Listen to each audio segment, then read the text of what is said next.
Hi, it's Amy and Tim from GoWithLess. Welcome back. We are going to be talking about our top 10 favorite things that we did in 63 days in Europe this summer. We just ended 10 favorite foods and we broke those down into 10 short little videos. Today we're going to make one video, get the whole thing done, so I hope that you'll stay tuned. It was a lot of fun.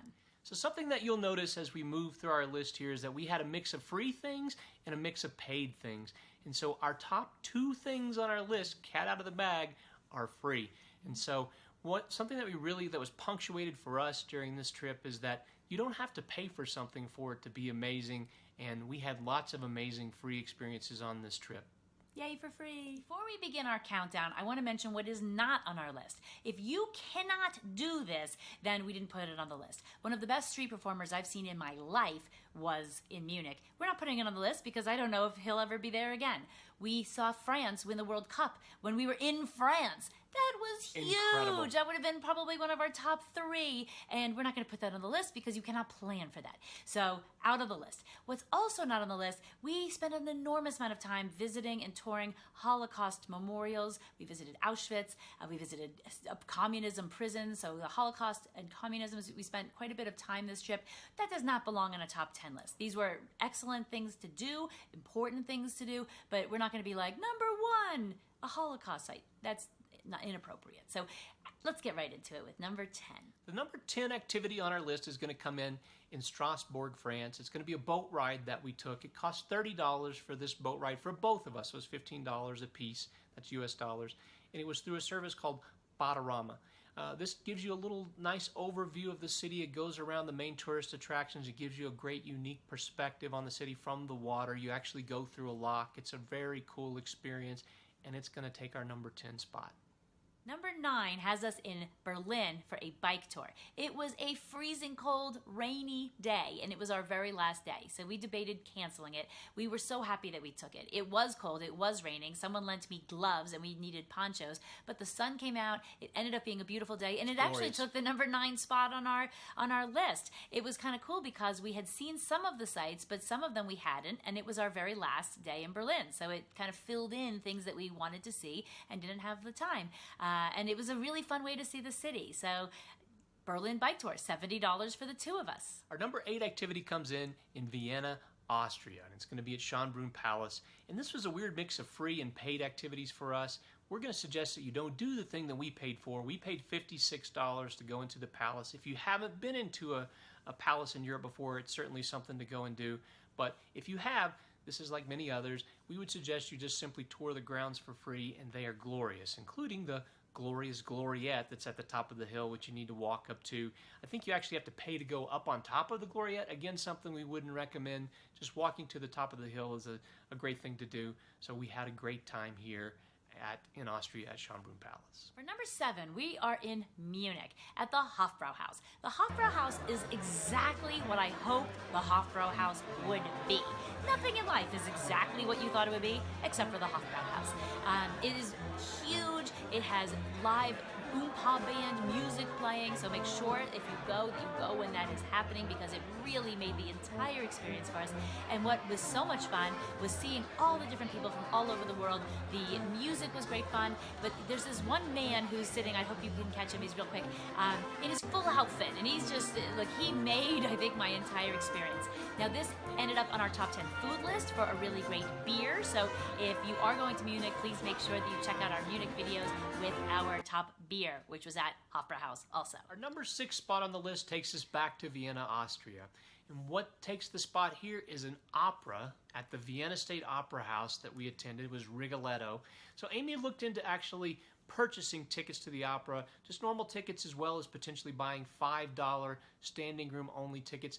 That didn't work out for us. The tickets were sold out. The cool thing is that they show the opera on the outside on a giant screen, like a jumbotron, and they have seating there for the people that are outside just watching the opera for free. So this was a really incredible event. I could not care less about opera, but this made it the number 6 spot on our list. I think this is a trade for the beer spot that we just had prior for Amy, but it was a really fun thing to do for free.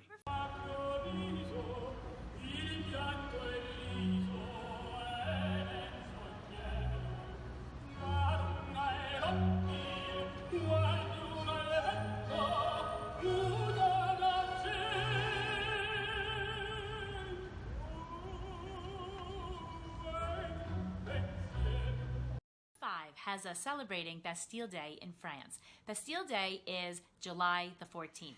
And just like our July 4th in the United States, there's big fireworks, big festivities, very similar kind of party atmosphere. Some places do it on July the 13th, just like we sometimes have the fireworks they do. The fireworks. That's right. Just like we have July 4th fireworks sometimes the night before. That's not so uncommon in the United States either.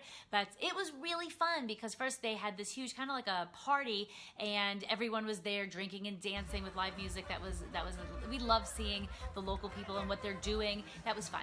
And then they had their firework display, and the music was such an interesting choice for us. So it had like old school U.S. music. It had like ballads, kind of strange for your fireworks, and or at least for our perspective. Strange but fun. Strange but fun. And so it is our number 5. It was so much fun, actually, that we have added Bastille Day in Paris to our bucket list. So hopefully that will be coming up in the next few years, Bastille Day at the Eiffel Tower, because Bastille Day in France is really fun. Our number 4 activity takes us to Krakow, Poland. What we did there was this walking food tour, food and vodka tour. It was fantastic. And so if you know us at all, if you watched our videos at all, you probably get some idea that we love food. And so one of our very favorite things to do anywhere is going to be a food tour. However, they're typically pretty expensive. Here in Krakow, it was only $32 to do this tour. For the two of us. For the two of us. That's a great deal for one person. Yeah, you'd be surprised, or we're sort of surprised that food activities didn't take up the whole list of activities for us. However, this was really a cool event, and we would highly recommend getting to Krakow and doing this food tour. You really like the vodka. Amy's not a fan of alcohol in general, and she thought she was going to give all of her alcohol tasting to me, and I drank them all. She drank them all. Yeah, there were 5 different, like little, I don't know, like little shot glasses would be a little overstating it. Maybe like quarter shot glasses of like elderflower. Elderflower vodka. That didn't sound, actually, that doesn't even sound that great to me, but I tasted it and it was really delicious. So we maybe went to 10 different places, maybe more, maybe at least 10 different spots, and tried maybe several different things in some of these spots. This was an unbelievable value and delicious and a really great introduction to Krakow, Poland. This is high on our list because this was excellent. And a great value. We're on our food tour in Krakow, Poland, and we just made a stop for pickles. We have a pickle and a bag of cabbage, which I guess is kind of sauerkraut. So I don't know how we're going to eat a bag of sauerkraut with our hands. It's going to be delicious. Cheers. Thanks. Cheers. Already at number 3. Number 3 is like a bucket, and it is for free walking tours. We took 11 free walking tours on this trip, and we should mention that we did not count this as a free activity because it's really not free. You are expected to give the tour guide a gratuity, and that might be in a less expensive country. Maybe that's $5 a person, maybe that's $10 up to maybe $20 a person, depending upon how involved the tour guide was. So on one tour, we were the only 2 people on it. Some were absolutely extraordinary. So we had a huge history of Berlin from our tour guide in Berlin, and an amazing tour in Prague of the Castle District. So they could be really great. We didn't have any bad ones. We had a couple that were just okay. None of them were bad. So they are working for tips, so they have to be pretty decent. Otherwise, they probably won't get tips. So free walking tours. We were able to find all of these online, all through different companies. So keep your eyes open because you could just sometimes join them in as they're walking, or go online and just search Poland, Krakow free walking tour, Vienna free walking tour. And we found in every single major city plenty of options. Number 2 is going to be another grouping of activities, and this is going to be 4 Alsatian villages that we visited that were all incredible. They all felt like they were out of Beauty and the Beast. I think they all said they were out of Beauty and the Beast. Belle's little village from Beauty and the Beast, and they were really incredible. I'm going to let Amy give us the list, but you should get to Alsace, France. Number 1, we saw Strasbourg. We mentioned that with the boat. Number 2 was Colmar. Colmar has all these little canals, every one of these was picturesque and quaint and charming, and it looks like we're on a movie set. Number 3 is Riquewihr, France, and number 4 is Ribeauville, France. Those last 3 are really close to each other, so it would be nice to have a car, but you can get around very, very easily. These are all places that you can spend a day in and just walk around. We didn't spend any money in these towns, really. We just walked around, so this was a free activity. It's our number 2 activity. We spent no money.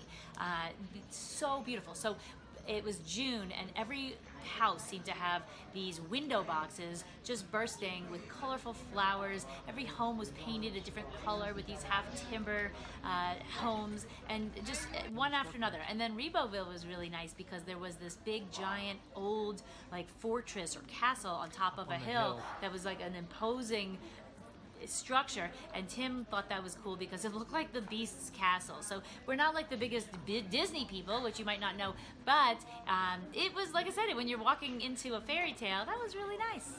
Here we are at number 1. What made number 1? If you have watched all of our videos, you may have guessed what was our number 1. It is the unbelievable, like stupendous Notre Dame Cathedral light show in Reims, France. Number 1, it was free. Number 2, we have seen light shows on other monuments in other places. It didn't hold a candle to what we saw in Reims, France. It was so inspiring and magnificent. It was probably 25 minutes long outside at night, and everything that I'm going to show you on the video, this is happening on the cathedral. So the cathedral is a beautiful, big, normal cathedral, and then it comes to life. So we were just blown away. It was our last night there, or we would have gone over and over and over again. So this is only about an hour and a half east of Paris. This alone would be a reason to go to Reims, France. Just make sure that it's happening. Yeah, we said this when we were actually filming, when we were there, and I think that we'll say it again. This may be the coolest thing we've ever seen, ever. In our life. It was super, super cool. And one of the things that made it so cool is that this cathedral had all sorts of coronations of kings of France. So it has this incredible history. It's this beautiful cathedral, and one of the moments of the light show makes you feel like you are coming up to a coronation of a king in the 14th century, and it's not going to translate as much on the video, but hopefully it does to some degree because it was awe-inspiring. Enjoy. Well, there's our top 10 activities for our European trip in the summer of 2018. Something that we wanted to point out, and thank you very much for watching, we wanted to point out is that in Budapest, the food there was amazing. As a matter of fact, I think it made 4 spots on our top 10 list of food that we had for our entire trip. However, the activities that we did there didn't make this list at all. So we just thought that was interesting. There are lots of great things to do, we're sure, in Budapest, but the food was the standout for us, and the activities didn't even make this list at all. We will be back in Budapest soon. Actually, we did great activities. It's just that the top 10 were the top 10. Yep. Many days we had multiple activities in every city, so it's not even like we had 63 activities. We had many, many, many activities in some days. And so we can't wait to get back to Budapest. And for anyone who was introduced to Budapest in our last videos series and wants to get there, tons to do. We are excited to get back, but the food was the star. And like I said, it's still a fantastic city. If you like today's video, please give it a thumbs up. If you have not subscribed yet, we would love if you could subscribe. We're putting out new videos every Wednesday. The button's down below for you to subscribe. If you have any comments or questions, please put them down below. We would love to hear really nice things only, please. And if you know anybody who's going to Europe, please share this video with them or on your social media. Thanks so much for watching. We'll see you on Wednesday. Thanks.